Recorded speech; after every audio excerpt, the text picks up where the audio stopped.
उम्मीद करती हूँ कि सब बढ़िया ही होगा।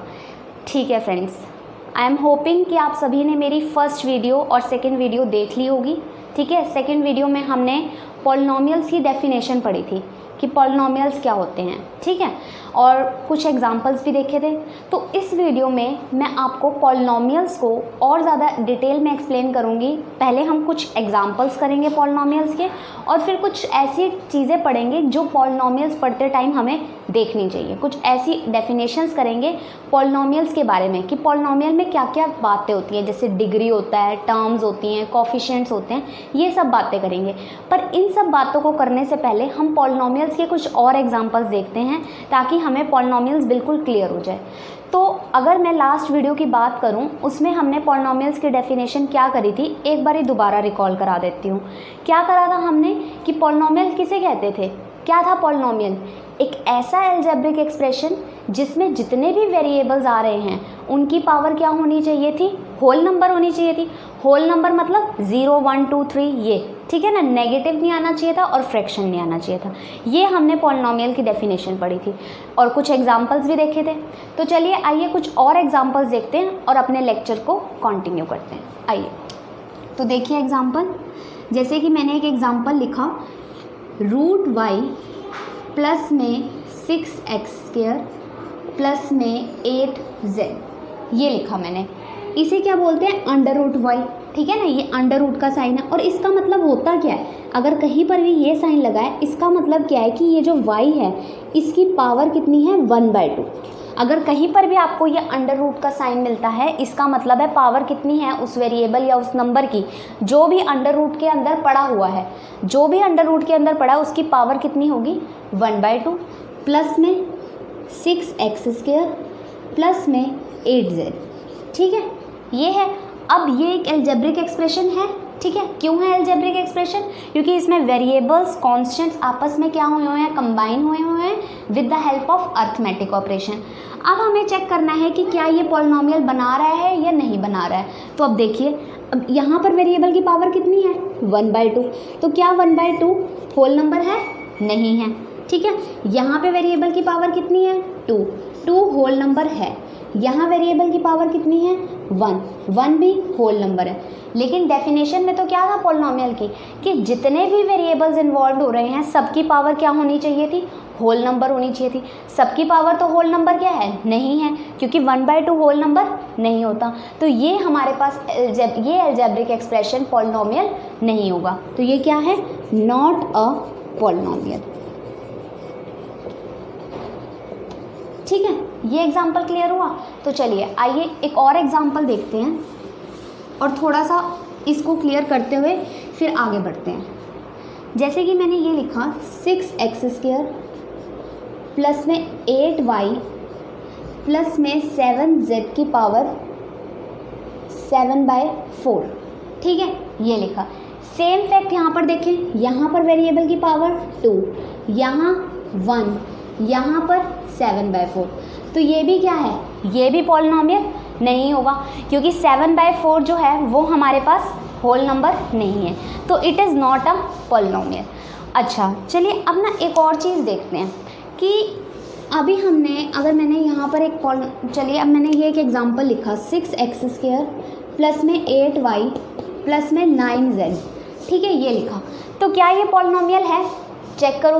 वेरिएबल की पावर 2, 1, 1 होल नंबर आ रहा है। ठीक है, तो ये पॉलिनोमियल है।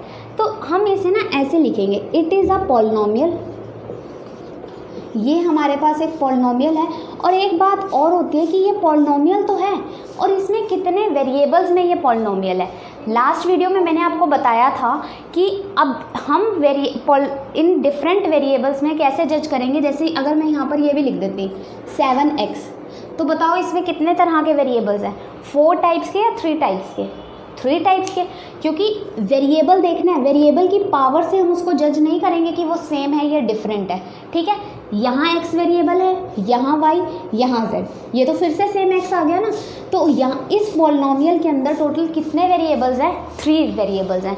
It is a polynomial in 3 variables. ठीक है, अब अब इतनी बड़ी लाइन लिखने की बजाय, ठीक है, मैथ्स में ना यही चीज़ होती है कि हम इतनी बड़ी बड़ी लाइंस ऐसे नहीं लिखते, हम इनके लिए जनरली सिंबल्स यूज़ करते हैं, रिप्रेजेंट करते हैं इन्हें किन्हीं सिंबल से, ठीक है ना। कन्वेंशनली जो सिंबल्स यूज़ हुए जा रहे हैं वही यूज़ करते हैं, ठीक है। तो देखिए अब इतनी बड़ी लाइन लिखने की बजाय मैं इसको कैसे ईजी फॉर्म में लिखती हूँ, ठीक है।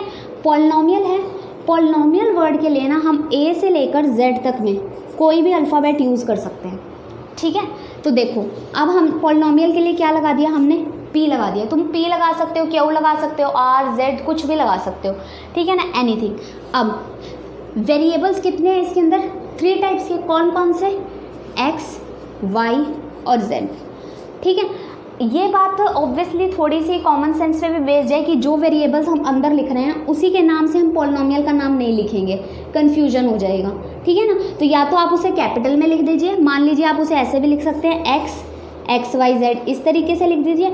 या अगर आप चाहते हैं कि कन्फ्यूजन ना होए तो आप सिंपली इसे किसी और लेटर से रिप्रेजेंट कर दीजिए, जी से रिप्रेजेंट कर दीजिए, क्यू से, मतलब उसी वेरिएबल से मत रिप्रेजेंट करिए जो पॉलिनॉमियल के अंदर यूज हैं, अपनी कन्फ्यूजन ना होने के लिए, ठीक है ना। तो अब देखो इतनी बड़ी लाइन लिखने की बजाय it is a polynomial in 3 variables, हम इसे कैसे लिख सकते हैं, सिंपली इस तरीके से लिख सकते हैं, ठीक है। अगर मैं अब ये देखूँ 7x² प्लस में 8, ये पॉलिनॉमियल है, चेक करो यहाँ पर वेरिएबल की पावर कितनी है, 2, और इधर बताया था ना मैंने कि 8 को हम कैसे लिख सकते हैं, साथ में क्या लगा देंगे, x⁻⁴, क्योंकि इसका मतलब तो क्या ही होता है, 1 ही होता है। जिसको अगर ये कंसेप्ट समझ में नहीं आया वो एक बार ही लास्ट वीडियो में जाकर दोबारा से इस कंसेप्ट को देख ले, ठीक है ना। तो यहाँ पर क्या है, वेरिएबल की पावर 2 होल नंबर, यहाँ पर वेरिएबल की पावर 0 होल नंबर, तो ये अलजेब्रिक एक्सप्रेशन क्या बन गया, पॉलिनॉमियल बन गया। और पॉलिनॉमियल कितने वेरिएबल में है, सिर्फ एक वेरिएबल में, तो किससे रिप्रेजेंट करेंगे, पी लिख दो, क्यू लिख दो, कुछ भी लिख दो, अंदर ब्रैकेट में वो वेरिएबल जिसमें है एक्स में है तो एक्स लिखो इज इक्वल टू, ठीक है। तो इस तरीके से हम रिप्रेजेंट करेंगे कि अगर हमें लिखना है कि कोई पॉलिनॉमियल इस तरीके से, तो ये हमारे पास ऐसे रिप्रेजेंटेशन होगी। तो मुझे लगता है कि अब आपको पॉलिनॉमियल की डेफिनेशन क्लियर है, पॉलिनॉमियल कैसे चेक करेंगे कि कोई भी अलजेब्रिक एक्सप्रेशन दिया है कि वो पॉलिनॉमियल है या नहीं है, ठीक है, ये चेक करना है। तो अब इसी चीज़ पर बेस्ड, इसी डेफिनेशन और इसी एग्जांपल्स पर बेस्ड मैं सबसे पहले आपको एक्सरसाइज 2.1 का फर्स्ट क्वेश्चन करवा रही हूँ, ठीक है। तो गाइस प्लीज़ अपनी एनसीईआरटी बुक्स ओपन करिए और फर्स्ट क्वेश्चन को रीड करिए, ठीक है। चलिए तो अब हमारे पास क्या है, एक्सरसाइज 2.1 का क्वेश्चन नंबर 1 है, ठीक है। ये किस चीज़ पर बेस्ड है, जो अभी हमने पॉलिनॉमियल की डेफिनेशन पढ़ी है ना और कुछ एग्जांपल्स देखे हैं पॉलिनॉमियल्स के, उसी चीज़ पर बेस्ड है। तो चलिए करते हैं, which of the following expressions are polynomial in 1 variable. वो क्या पूछ रहा है कि नीचे दिए, फॉलोइंग मतलब जो आपको नीचे दिए गए एक्सप्रेशंस मतलब अलजेब्राइक एक्सप्रेशंस, ठीक है, वो पॉलिनॉमियल्स हो, ठीक है, उनमें से कौन से अलजेब्रिक एक्सप्रेशंस पॉलिनॉमियल हो। लेकिन वो कह रहा है कि पॉलिनॉमियल कौन सी हो, सिर्फ 1 वेरिएबल में हो, 2 या 3 वेरिएबल वाले नहीं गिनने हमने वही पॉलिनॉमियल्स गिनने हैं, वही पॉलिनॉमियल्स बताने हैं जो किस में हों, 1 वेरिएबल में हो। एंड विच आर नॉट, और कौन से नहीं हैं, ठीक है। State reasons for your answer, ठीक है, और अपना रीज़न भी बताना कि अगर ये नहीं है तो क्यों नहीं है और अगर है तो क्यों, ठीक है। तो चलिए अब फर्स्ट देखते हैं हमारे पास, अब ये अलजेब्राइक एक्सप्रेशन है, इसे क्या चेक करना है कि ये पॉलिनॉमियल है या नहीं है। तो देखिए यहाँ पर वेरिएबल की पावर कितनी है, 2, यहाँ पर वेरिएबल की पावर कितनी है, 1। अब यहाँ पर सिर्फ 7 दिया हुआ है तो हम क्या लगा सकते हैं, x यूज़ हो रहा है ना सारी जगह, तो यहाँ भी क्या लगा देंगे, सिर्फ x लगा देंगे और पावर कितनी लगा देंगे, यहाँ पर 0 लगा देंगे, ठीक है ना। तो अब यहाँ 2, यहाँ 1, यहाँ 0, तो 2, 1 और 0 तीनों ही क्या है, होल नंबर्स हैं, तो ये पॉलिनॉमियल तो हो गया, ठीक है। पॉलिनॉमियल की डेफिनेशन तो इसने सेटिस्फाई कर दी। अब वो कह रहा है कि पॉलिनॉमियल किस में हो, सिर्फ 1 वेरिएबल में हो। अब इसमें देखो कितने तरह के वेरिएबल्स यूज़ हो रहे हैं, ओनली 1 टाइप, कौन सा, सिर्फ x, तो क्या हो गया, yes it is a polynomial in 1 variable. तो क्या लिखोगे आप, yes it is a polynomial in 1 variable. Clear है, फर्स्ट पार्ट समझ में आ गया। तो चलिए अब चलते हैं सेकेंड पार्ट की तरफ, ठीक है। अब यहाँ पर देखो, यहाँ पर क्या है y की पावर क्या है 2, ठीक है, और ये क्या लिखा है √2। यहाँ से कंफ्यूज मत होना अब आप लोग, ठीक है, ये वेरिएबल नहीं है, 2 इज़ नॉट अ वेरिएबल, 2 क्या है कांस्टेंट है। तो अब देखो y² प्लस ये रूट का मतलब मैंने अभी बताया था क्या है 2 की पावर 1/2, ठीक है, प्लस अच्छा सॉरी 2 की पावर क्या हो गई हमारे पास 1/2, और यहाँ पर हमारे पास क्या है, अब कोई वेरिएबल नहीं है ना, मतलब y है, तो यहाँ क्या लगा देंगे y की पावर 0, ठीक है। अब चेक करो वेरिएबल की पावर, यहाँ वेरिएबल की पावर कितनी है 2, यहाँ पर वेरिएबल की पावर कितनी है 0। हमने अपनी पॉलिनॉमियल की डेफिनेशन में क्या लिखा था, वेरिएबल की पावर चेक करनी थी, कांस्टेंट की पावर नहीं चेक करनी, ठीक है। यहाँ पर ये 2 की पावर 1/2 कांस्टेंट है, ये 2 वेरिएबल नहीं है कि आप यहाँ पर कह दो कि 1/2 तो होल नंबर नहीं होता, पावर किसकी चेक करनी होती है वेरिएबल की, ठीक है। यहाँ पर 2, यहाँ पर 0 होल नंबर है, तो यस पॉलिनॉमियल तो हो गया अब ये। अब क्या ये पॉलिनॉमियल 1 वेरिएबल में है, हाँ, सिर्फ एक ही टाइप का वेरिएबल यूज़ हो रहा है y, तो यहाँ पर भी क्या लिखोगे सेम रीज़न यही लिखोगे, yes it is a polynomial in 1 variable, same reason, ठीक है। अच्छा चलिए अब आगे देखिए, यहाँ पर ये क्या है 3√2 प्लस t √2। अब यहाँ देखो ये क्या है 3√t, ठीक है, √t का मतलब क्या है, t की पावर कितनी है 1/2 प्लस t √2 का मतलब 2 की पावर कितनी 1/2। अब यहाँ चेक करो वेरिएबल की पावर, हमेशा ये बात ध्यान रखना कि आपको चेक क्या करना है, सिर्फ वेरिएबल की पावर चेक करनी है, कांस्टेंट की पावर नहीं देखनी है आपको, ठीक है। अब यहाँ देखो, यहाँ पे वेरिएबल की पावर कितनी है 1/2, यहाँ पे वेरिएबल की पावर कितनी है, कुछ नहीं है, मतलब 1 है, ठीक है। अब 1/2 होल नंबर है, 1 तो है यहाँ पे होल नंबर, पर 1/2 तो होल नंबर नहीं है, तो क्या ये पॉलिनॉमियल बना, ये तो पॉलिनॉमियल ही नहीं बना। हमें तो चेक करने थे कि पॉलिनॉमियल हो और 1 वेरिएबल में, पर ये तो पॉलिनॉमियल ही नहीं आया, तो क्या लिखोगे यहाँ पर answer, it is not a polynomial, कि ये क्या है हमारे पास पॉलिनॉमियल ही नहीं है, ठीक है। क्लियर है definition. Now let's move to next example. यहाँ पर क्या है y प्लस 2/y। मैंने आपको बताया था कि जब भी हमें किसी अलजेब्रिक एक्सप्रेशन को पॉलिनॉमियल चेक करना है, वेरिएबल्स क्या होने चाहिए, सिर्फ न्यूमरेटर में होने चाहिए, डिनोमिनेटर में नहीं होने चाहिए।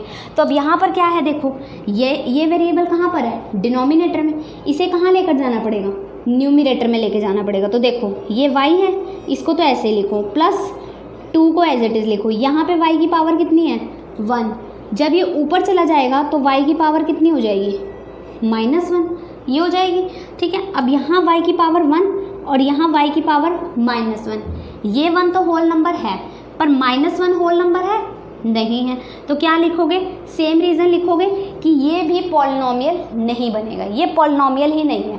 1 वेरिएबल 2 वेरिएबल तो बाद में चेक करते हैं कि कितने वेरिएबल्स में होता है, पर ये पॉलिनॉमियल ही नहीं है। क्लियर, ठीक है। तो नेक्स्ट एग्जांपल, अब x raise to the power 10 plus y raise to the power 3 plus t raise to the power 50। अब 10 होल नंबर है, 3 होल नंबर है, 50 होल नंबर है, होल नंबर है तो मतलब क्या बन गई, सभी वेरिएबल्स की पावर होल नंबर है, तो ये क्या बन गया पॉलिनॉमियल तो है ये। पर उसने क्या बोला है कि पॉलिनॉमियल किस में हो, सिर्फ एक वेरिएबल में हो, 1 वेरिएबल, बट ये तो क्या है, इसमें तो कितने तरह के वेरिएबल है, x भी है, y भी है, t भी है, तो ये तो कितने पॉलिनॉमियल क्या है ये 3 वेरिएबल्स में, तो it is not a polynomial in 1 variable. ये 1 वेरिएबल में पॉलिनॉमियल नहीं है, ये कितने वेरिएबल में पॉलिनॉमियल है 3 वेरिएबल्स में। तो क्या रीज़न लिखोगे, इट इज़ अ पॉलिनॉमियल, ये पॉलिनॉमियल तो है but it is not a polynomial in 1 variable. ये हमारे पास 1 वेरिएबल में नहीं है ये पॉलिनॉमियल, कितने वेरिएबल्स में है ये पॉलिनॉमियल 3 वेरिएबल में, ठीक है। क्लियर है। ये हमारा एक्सरसाइज 2.1 का फर्स्ट क्वेश्चन था, जिसमें हमें ये चेक करना था कि कौन से अलजेब्रिक एक्सप्रेशंस पॉलिनोमियल्स बना रहे हैं और पॉलिनोमियल वन वेरिएबल में बना रहे हैं। तो अब देखो, अब तक ना आपको ये चीज़ समझ में आनी जानी चाहिए, अब आपको ना फील हो जाना चाहिए कि पॉलिनोमियल की डेफिनेशन क्या है। देखो, एक होता है कि डेफिनेशन को पढ़ा, समझ लिया, एग्जाम्पल्स कर लिए, ठीक है, लेकिन अब आपको फील हो जाना चाहिए अंदर तक बिल्कुल कि हाँ अब मुझे क्लियर है। अब आप और एग्जाम्पल्स बनाओ और एग्जाम्पल्स उठाओ, मैं आपको जब असाइनमेंट दूंगी तो उसमें और ज़्यादा एग्जाम्पल्स होंगे कि क्या क्या होगा, ठीक है, कैसे कैसे आप और एग्जाम्पल्स दूंगी कि जिसमें आप ये जज कर पाओगे कि कौन सा पॉलिनोमियल है, कौन सा नहीं है, कौन सा वन वेरिएबल में है, कौन सा 2 में है, कौन सा 3 में है, ठीक है ना। तो यहाँ तक ये हो गया हमारे पास ये चीज़। अब हम क्या करेंगे, पॉलिनोमियल से रिलेटेड कुछ और डेफिनेशंस पढ़ेंगे। अभी तक हमने ये डेफिनेशंस पढ़ी थी कि अभी तक हमने बेसिक डेफिनेशंस ली और फिर पॉलिनोमियल की डेफिनेशन पर आए। अब पॉलिनोमियल्स में और किन किन चीज़ों की बात होती है अब वो पढ़ते हैं, ठीक है। तो चलिए आइए। So now here are some terminologies that are related to polynomials, so let's move to that. तो सबसे पहले क्या है हमारे पास कि टर्म्स का क्या मतलब होता है, ठीक है। जब हम पॉलिनोमियल्स पढ़ते हैं ना तो पॉलिनोमियल से रिलेटेड कुछ चीज़ें आती हैं जो हमें पढ़नी पड़ती हैं। तो सबसे पहली चीज़ जो है ना वो है टर्म्स ऑफ द पॉलिनोमियल, कि टर्म्स का क्या मतलब होता है। तो देखो, the several parts of an algebraic expression, algebraic expression की भी टर्म्स होती हैं, पॉलिनोमियल्स की भी टर्म्स होती हैं, तो दोनों में से कुछ भी यूज़ करिए आप, ठीक है। इसका मतलब ये नहीं है कि एल्जेब्रिक एक्सप्रेशन और पॉलिनोमियल एक ही चीज़ है। मैं ये कह रही हूँ कि एल्जेब्रिक एक्सप्रेशन के लिए भी टर्म्स वर्ड यूज़ किया जाता है और पॉलिनोमियल्स के लिए भी टर्म्स वर्ड यूज़ किया जाता है, ठीक है। तो क्या है टर्म्स का मतलब, the several parts of an algebraic expression separated by plus or minus addition or subtraction operations are called the terms of polynomial। कि क्या है, जैसे कि मैंने देखो एक एग्जांपल लिखा पॉलिनोमियल का, 4x² प्लस में 8y माइनस में 9, ये लिखा मैंने, ठीक है। तो अब यहाँ पर क्या है, मैंने क्या कहा कि जो पार्ट्स होंगे, पॉलिनोमियल लो या एल्जेब्रिक एक्सप्रेशन लो, उसके जो सेवरल मतलब बहुत सारे 2-3 जितने भी पार्ट्स हैं उस एल्जेब्रिक एक्सप्रेशन के, जो किससे सेपरेटेड हुए हैं, या तो प्लस के साइन से या माइनस के साइन से।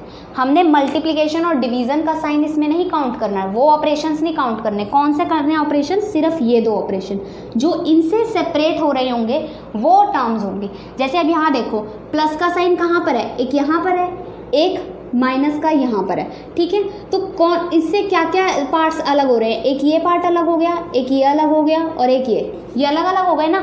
माइनस के साइन ने इन दोनों को अलग कर दिया, प्लस के साइन ने इन 2 पार्ट्स को अलग कर दिया। तो कितनी कौन कौन सी टर्म्स हो गई इस पॉलिनोमियल के पास, एक टर्म ये है, एक टर्म ये है, एक टर्म ये है।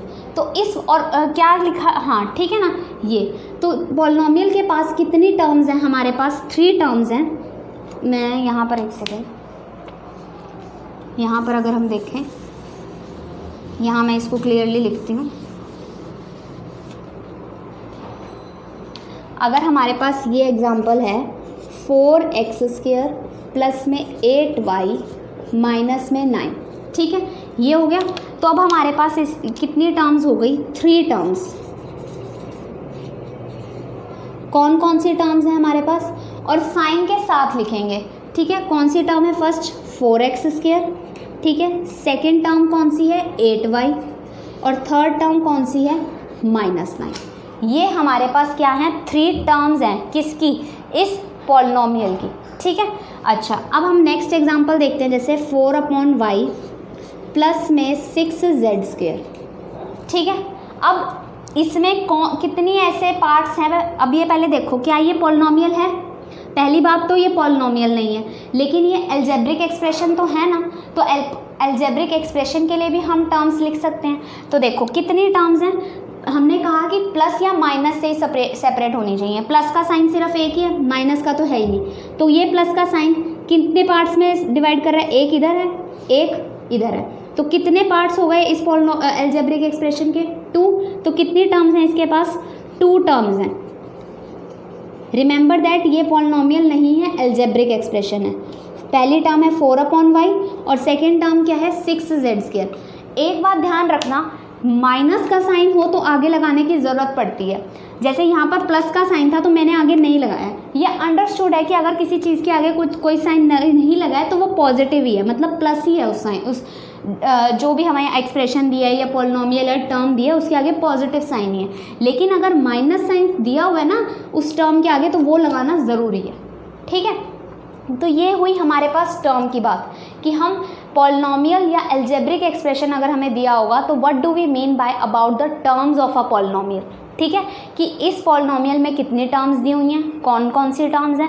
बेसिक क्वेश्चन है, क्या दिया जाता है कि write the terms of the given polynomial या how many terms this polynomial have, इस तरीके से क्वेश्चन आता है, ठीक है।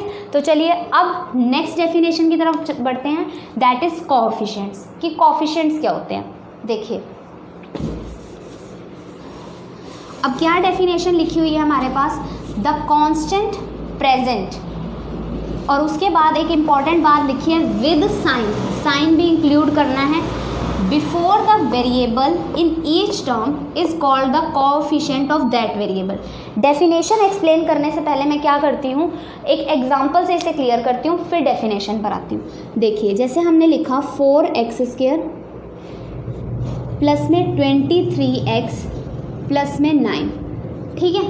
अब पहले चेक करते हैं ये पॉलिनोमियल है, पॉलिनोमियल है x की पावर 2, x की पावर 1 और यहाँ पर x की पावर 0, होल नंबर है ना पावर सारी, तो ये क्या हो गया हमारे पास पॉलिनोमियल हो गया। अब क्या कहा है हमने, the constant present with sign before the variable in each term, मतलब अब हम कोएफिशिएंट फाइंड करेंगे हर टर्म में।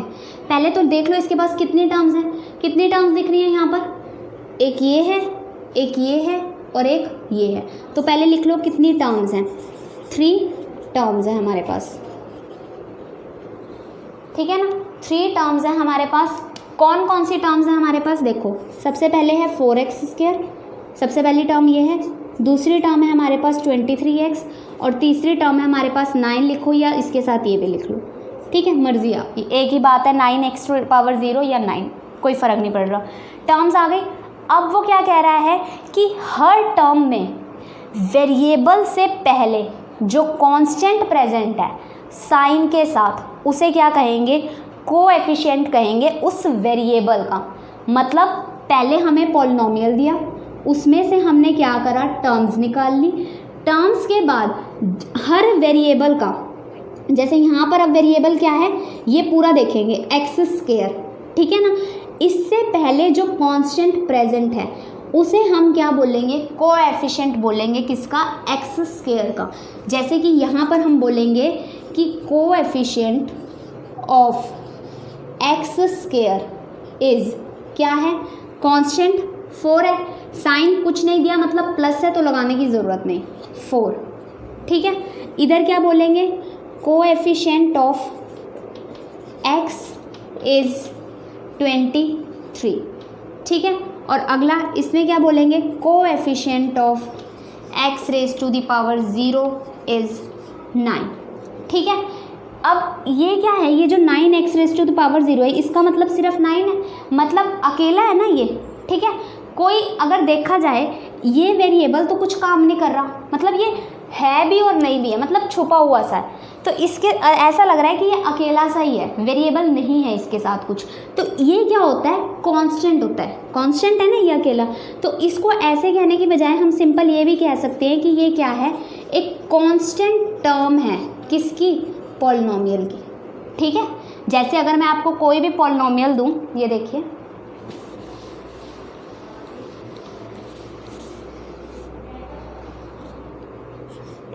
73z² प्लस में 40z प्लस में 12, मैंने ये दिया आपको, ठीक है। अब मैं कहूँ कि मुझे यहाँ पर बताओ तुम कोएफिशिएंट बताओ, किसका, z का कोएफिशिएंट बताओ, ठीक है। बता पाओगे तुम मुझे, देखो यहाँ पर z का ये रहा ना, इसके आगे क्या कांस्टेंट टर्म प्रेजेंट है, 40, साइन प्लस का लगाने की ज़रूरत नहीं। अब मैं पूछूं कि तुम मुझे बताओ कि कोएफिशिएंट बताओ किसका, z² का, ठीक है। क्या कोएफिशिएंट है, 73, लिख दिया। अब मैं तुमसे पूछूं कि मुझे बताओ कोएफिशिएंट z की पावर 3 का, मतलब z³ का, तो क्या कोएफिशिएंट है इसका, क्या कोई कोएफिशिएंट दिख रहा है हमें, क्या हमें जेड क्यूब दिख रहा है अपने पॉलिनोमियल में? है ही नहीं जेड क्यूब, तो उसका कोएफिशिएंट कहाँ से आएगा? कोई कोएफिशिएंट नहीं है, तो क्या कोएफिशिएंट है उसका? 0। कैसे है? एक और चीज़ से देख लो, ये तो लिखा ही हुआ है। अब हमें पता है कि हम किसी नंबर में 0 ऐड कर देते हैं तो क्या उसमें उस नंबर में कोई चेंज आता है, कोई फ़र्क आता है? नहीं आता कोई फ़र्क। तो इसी में ही अगर मैं इस पॉलिनोमियल में ऐसे करके लिख दूँ 12 प्लस 0 इंटू मतलब मल्टीप्लाई का साइन जेड क्यूब, ऐसे लिख दूँ, तो इसका मतलब क्या है? 0 ही है ना। 0 जेड कॉन्स्टेंट इंटू वेरिएबल मतलब मल्टीप्लाई हो रहे होते हैं ना, तो 0 को जेड क्यूब से मल्टीप्लाई करूँगी, क्या रहेगा? 0 ही रहेगा। तो इस पॉलिनोमियल के अंदर कुछ चेंज आया ये 0 ऐड करने से? नहीं आया। तो जेड क्यूब का कोएफिशिएंट क्या दिख रहा है हमें? 0 दिख रहा है। ठीक है। और अगर मैं पूछूं कि इस पॉलिनोमियल में कांस्टेंट टर्म क्या है, तो कांस्टेंट टर्म क्या कहोगे तुम कि क्या है कांस्टेंट टर्म? 12 है। ठीक है ना, ये हो गया हमारे पास। तो ये थी डेफिनेशंस किसकी? टर्म की और कोएफिशिएंट्स की। अब नेक्स्ट डेफिनेशन देखते हैं, डिग्री ऑफ अ पॉलिनोमियल। ठीक है। So degree of a polynomial, अभी हमने देखा कि टर्म्स ऑफ अ पॉलिनोमियल से क्या मतलब है हमारा?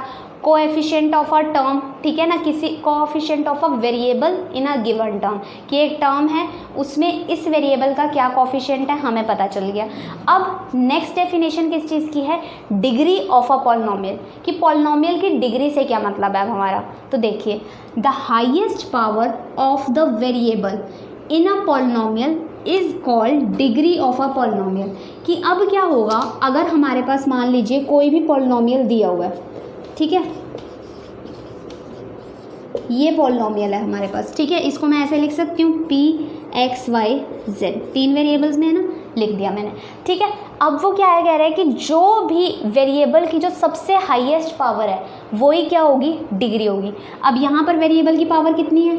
2, यहाँ कितनी है? 2, यहाँ कितनी है? 3। तो हाईएस्ट पावर कौन सी है? सबसे बड़ी पावर कौन सी है इसमें से? यहाँ 2 है, यहाँ 2, यहाँ 3, सबसे बड़ी पावर क्या है? 3। तो जो भी हाईएस्ट पावर होगी वेरिएबल की पॉलिनोमियल के अंदर उसे क्या बोलेंगे? डिग्री बोलेंगे पॉलिनोमियल की। तो यहाँ पर क्या हो गई हमारे पास? Degree of the polynomial is कितनी है हमारे पास? डिग्री 3। ठीक है। ये किसकी डेफिनेशन हुई हमारे पास? डिग्री ऑफ अ पॉलिनोमियल की। ये हमारे पास फर्स्ट एग्जांपल था। अगर अब हम एक नेक्स्ट एग्जांपल देखें, p of x is equals to 9x² plus में 7। ठीक है। अब यहाँ पर वेरिएबल की पावर कितनी है? 2। यहाँ पर सिर्फ 7 लिखा है, तो मतलब समझ रहे हो ना कि यहाँ पर वेरिएबल की पावर है कितनी? 0। तो हाईएस्ट पावर क्या हो गई? 2 हो गई। 2 बड़ा है या 0 बड़ा है? 2। तो क्या वो हमारे पास डिग्री आ गई पॉलिनोमियल की? Degree of polynomial is 2। ठीक है। तो ये किसकी बात हुई हमारे पास? डिग्री ऑफ अ पॉलिनोमियल हो गया। तो आज की क्लास में हमने क्या सीखा यहाँ तक कि terms of a polynomial, coefficients of polynomial, degree of a polynomial, ये 3 बेसिक डेफिनेशंस हमने और आगे सीखी। ठीक है। किसके बारे में? पॉलिनोमियल के बारे में। तो अब देखो गाइज, अब आपका काम क्या है कि अब आप इन डेफिनेशंस को पढ़िए, एग्जाम्पल्स के थ्रू गो थ्रू होइए एक बारी, और आपके जो भी डाउट्स हैं प्लीज़ मुझे मेरी मेल पर सेंड करिए, ताकि मुझे भी पता चले कि आप कितना इन वीडियोस को देख रहे हो और कितना समझने की कोशिश कर रहे हो। और मेरी आप सबसे एक रिक्वेस्ट है फ्रेंड्स कि देखिए, मैंने ये इनिशिएटिव इसलिए लिया कि जो भी स्टूडेंट्स आज सफ़र कर रहे हैं, अपनी स्टडीज़ नहीं कर पा रहे हैं, उनके पास अवेलेबिलिटीज़ नहीं है रिसोर्सेज की, तो प्लीज़ इस वीडियो को शेयर कीजिए, ज़्यादा से ज़्यादा शेयर कीजिए। क्या पता आपका एक शेयर बटन, एक शेयर क्लिक करने से ये वीडियो किसी ऐसे स्टूडेंट के पास चली जाए जिसे इसकी बहुत ज़्यादा नीड है। आपके लिए चाहे इस वीडियो, मेरे को नहीं लगता अगर आपके लिए इस वीडियो का कोई यूज़ नहीं है, बट किसी के लिए इस वीडियो का बहुत ज़्यादा यूज़ भी हो सकता है। ठीक है। आई होप कि आज मैंने आपको जो भी समझाया आपको समझ आया होगा। तो प्लीज़ अगर आपको ये वीडियो पसंद आई है तो लाइक करिए इस वीडियो को और मेरे चैनल को सब्सक्राइब कीजिए। थैंक्स।